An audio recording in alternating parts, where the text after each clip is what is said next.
পৃথিবীটা আসলে ক্ষণিকের, কিন্তু আমরা মানুষ মনে করি কি জানেন, এই পৃথিবীটা মনে হয় চিরস্থায়ী।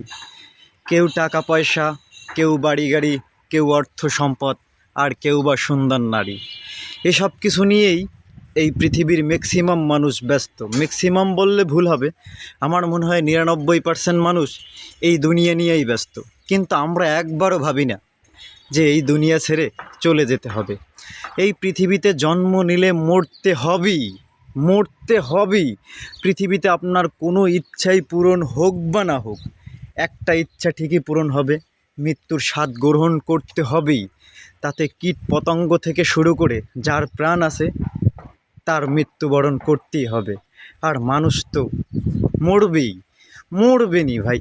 এই পৃথিবীতে আসার সিরিয়াল আছে ভাই, যাওয়ার সিরিয়াল নাই।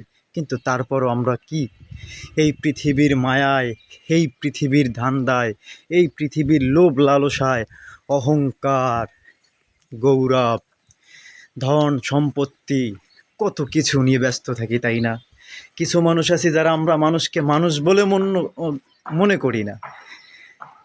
অহংকারে মাটিতে পা পড়ে না, কিন্তু এই 3.5 হাত মাটির নিচেই একদিন শুয়ে থাকবেন।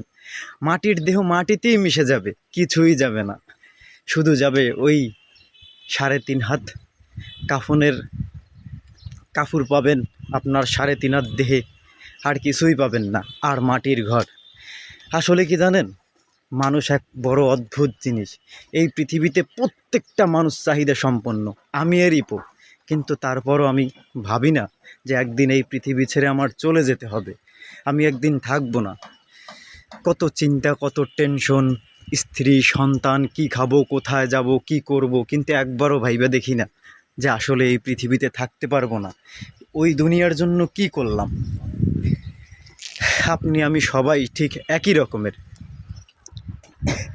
একবারও কি ভাইবা দেখছেন যে এই পৃথিবীতে থাকতে পারবেন না, এই পৃথিবীটা থাকার জায়গা না? কত কিছু করার চেষ্টা করি, কাল কি করব, কাল কি খাবো, এটা নিয়ে ভাবি। অথচ আল্লাহ তাআলা বলছে যে জীবনের কোনো গ্যারান্টি নেই, একটা চোখের পলক হায়াতের গ্যারান্টি নেই। কার মৃত্যু কখন, কোথায়, কিভাবে হবে তাও জানি না। কারণ মৃত্যুটা এমন একটা জিনিস যে আপনি একটা সেকেন্ড তো দূরের কথা, চোখটা বন্ধ করছেন আর খুলতে পারবেন কি না তাও বলা যায় না। তাও আমরা ভাবি না, তাও আমরা ভাবি না।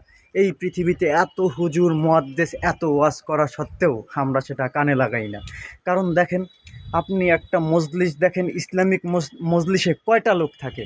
সর্বোচ্চ হলে 200 লোক থাকে। কিন্তু ওই একই জায়গায় আপনি একটা কনসার্ট দেন, দেখবেন 2-4 ইউনিয়ন, 2-4 এলাকার মানুষ ওইখানে জড়ো হয়ে যায়। কিন্তু ভালো কাজে আমরা খুবই কম।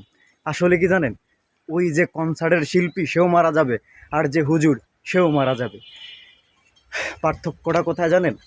তার জানাজায় হাজার হাজার মানুষ আসবে, আর যে কনসার্ট করে মারা যাবে তার জানায় হাজার হাজার লোক আসবে। কিন্তু পার্থক্যটা কোথায় জানেন?